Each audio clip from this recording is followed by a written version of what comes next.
Hi, I'm Arvil Price with America's Choice Inspections.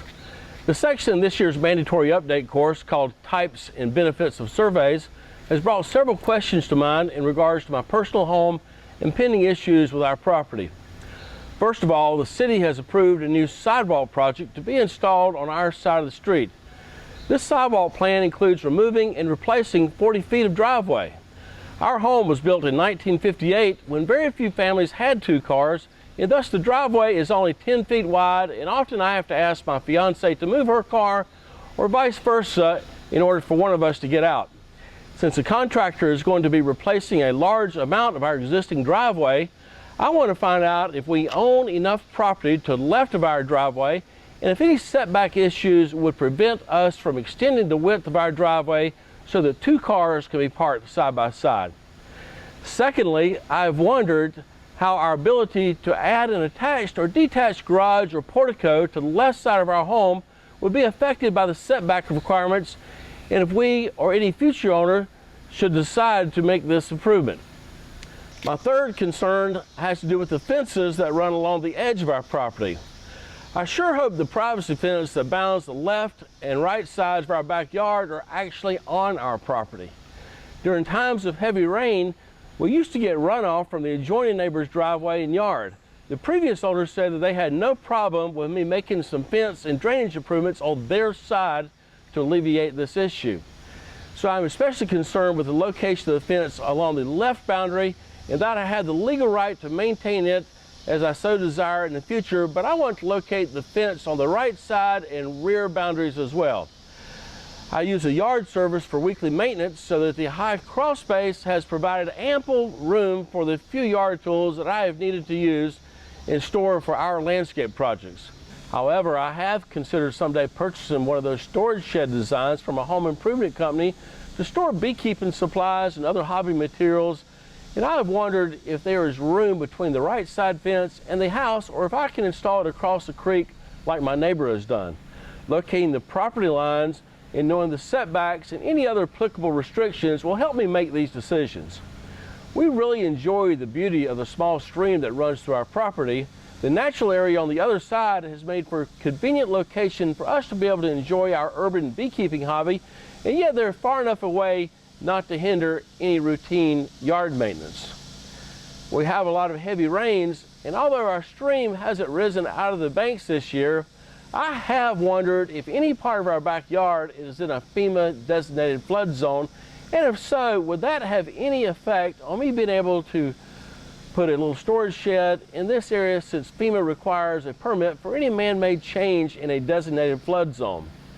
Lastly, I'm wondering if there are any big surprises that could potentially show up on a survey that I am just not thinking about. When I asked my fiancée if she got a survey at the time she purchased this home 7 years ago, she could not remember all the details of her purchase process. We were not able to locate a survey plat in her closing documents, and 7 years is just too far back for us to chance a costly mistake anyway. I was able to pull this plat off of Polaris, the Property Ownership Land Records Information System. It shows the shape of our lot, the measurements of the property lines, and the blue dashes indicate we have a creek, but it also states that Mecklenburg County and its mapping contractors assume no legal responsibility for the information contained herein. The city gave us a plat pertaining to the upcoming sidewalk project. In addition to what we were able to get from Polaris, it also shows the adjoining property owners' names and the temporary construction easement area for the upcoming sidewalk project. This survey states that it was prepared for the purchase of acquisition and easements only, and it is not intended to be a boundary survey. I think I'll ask my father what he feels like my next steps should be. I'm sitting here with my father, Leon Price, and Dad is a licensed professional engineer and land surveyor, and he's retired from the North Carolina Department of Transportation. Dad, when I was growing up on that farm in Wilkes County, in addition to all the farm work we had to do, we also did a lot of land surveying on the weekends. I'm just wondering, is this a project that we could do today? Well, what we did then now is just totally antiquated, and I haven't had a license in a long time. Well, you said that equipment we had back then was the latest and greatest. Well, that's 35, 40 years ago. Things have certainly changed. You said that someday I would grow up to appreciate all that work we did on the farm and all that land surveying. Well, I certainly hope that you can remember some of the costly mistakes that we made, or that people made back then, buying land without getting a proper survey.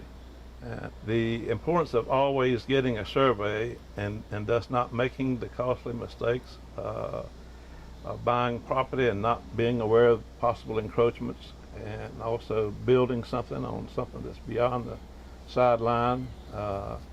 All those can be avoided. But by getting a licensed surveyor who has the professional experience and the tools to accomplish the job, you can avoid all of that. You know, if I think real hard, I can remember back when we were doing all that surveying. However, we have a little surveying work to do today. Mr. Summers is giving his son-in-law 40 acres of mule, and we need to shoot the meets and bounds so we can mark the lines after we put in the corners. Dad, I sure am glad we finally got a diesel tractor. It can be a little difficult to start up on cold mornings, but not nearly as bad as trying to start up a mule. You know, you might not realize it now, but someday you're going to really appreciate all the trades you had the opportunity to learn growing up on this farm. I think when I grow up, I'm just gonna move to the city. I'll never have to work with structures, exteriors, roofing, plumbing, electrical, or even HVAC ever again. Someone to love me the whole day through. One look in my eyes and you can tell that's true.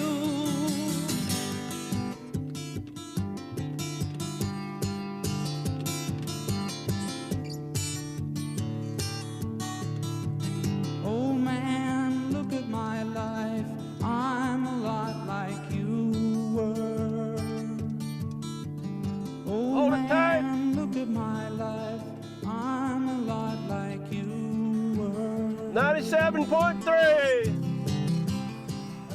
So today I'm here with Michael Lee of Robert E. Lee Surveying. And Michael, I remember when I was growing up and we used these old transits, we'd have to shoot through the woods to plumb bobs, and we'd have to pull a chain for the distance.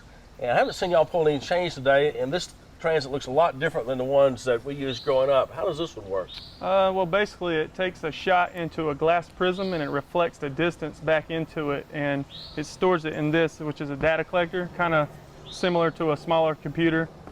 Now, does that download directly into a CAD system when you get back to the office for your Correct. drawings? Yes, it does. It actually, you hook it to a cord and you hook the cord to the computer, and it just transfers the points that we shoot out here in the field into the computer, which is the AutoCAD program, which we draw it. That sounds like it saves a lot of time from the way we used to do it, and Yes. probably more accurate. Yes. And I'm just curious, how often in your line of work do you find where somebody has encroached on their neighbor? I would say 1 in 3 from our company, but Are these pretty serious encroachments, or? majority of the time they're just fence encroachments, but typically that's why people get the survey, because they want to know.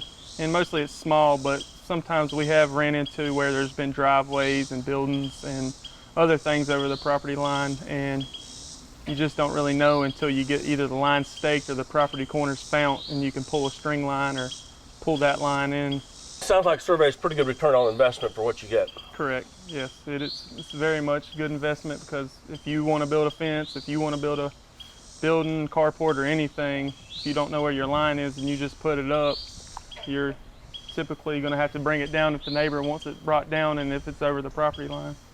Yeah.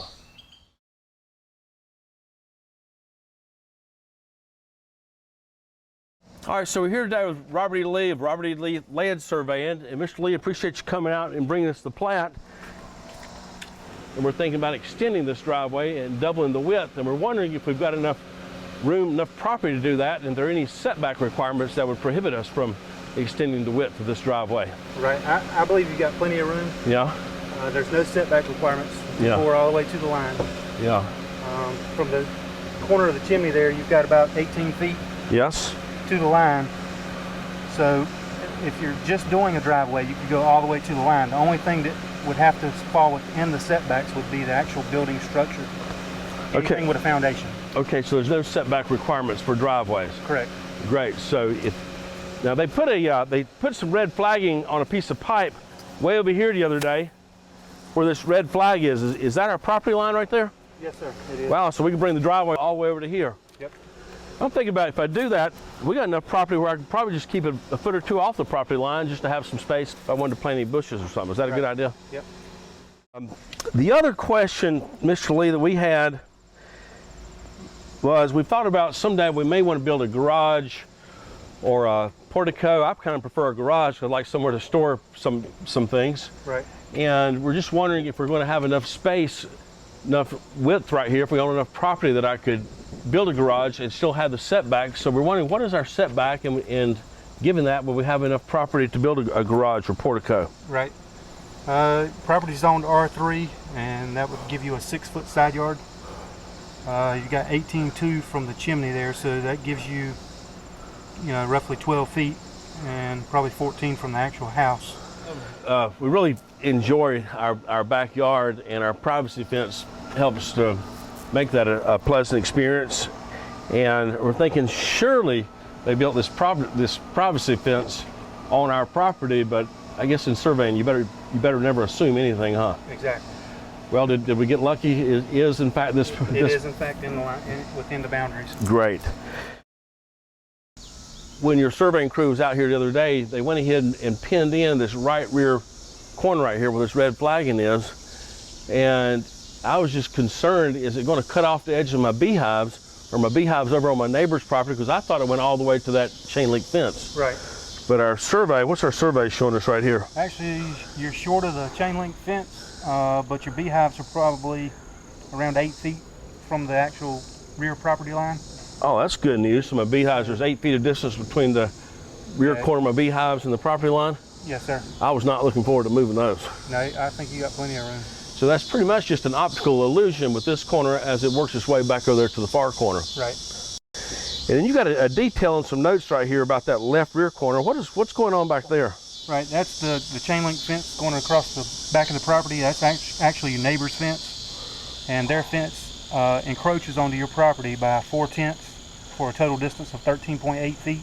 So 4/10 of a foot for a length of 13.8 feet. Right. Now it looks like, I was looking at your survey right here where you're pointing out our privacy fences.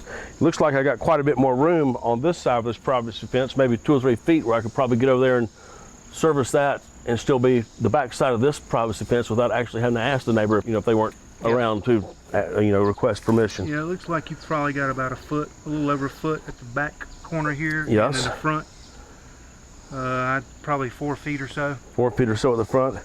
That's good. Now you got another little detail right here, and what's going on right here on the other side of our privacy fence? That is where your neighbor has a cinder block wall that kind of juts over the property line just a little bit by a foot, and that also is an encroachment, and that's, we're required to show those. Okay, but her little cinder block wall kind of helps to hold up the bank right there, and again, I'm not concerned about it. Lastly, we really love and enjoy our creek back here, but I'm just hoping it does not fall in a FEMA designated flood zone. Were you able to find that out for us? Yes, we were, and it does not fall within the FEMA flood zone. The actual FEMA line's a few lots down before it starts. On down this way, the land kind of gets real flat, and I could see where that would be a flood zone. So I didn't think it was, but again, I've learned in surveying, you better not assume anything. Exactly. Well, y'all sure do a very detailed. Do you do all your surveys, your location surveys in this much detail? I do. Wonderful. Having our home survey has been both interesting and reassuring. We only have 2 relatively minor encroachments, yet it was good to learn that we have enough property to double the width of our driveway, add a 1-car garage, and still stay within our setbacks. We have since had our surveyor add a building envelope to our survey plat so we can work on design and start getting some pricing. For me, this experience has re-emphasized the importance of why agents should recommend their buyers always get the prospective property surveyed and have it performed during their due diligence period, the same time they order their other inspections, so they will not have to forfeit any earnest money. Many surveyors refer to a location survey as a physical survey simultaneously. We should always make sure our surveys get sealed by the licensee. North Carolina refers to its licensees as a PLS, or Professional Land Surveyor. You can find all the licensees by going to the North Carolina Board of Examiners for Engineers and Surveyors website at www.ncbels.org. There is also a state association called the North Carolina Society of Surveyors, and their website is www.ncsurveyors.com. If you don't have a current survey for your personal property, I hope you will consider this experience for yourself.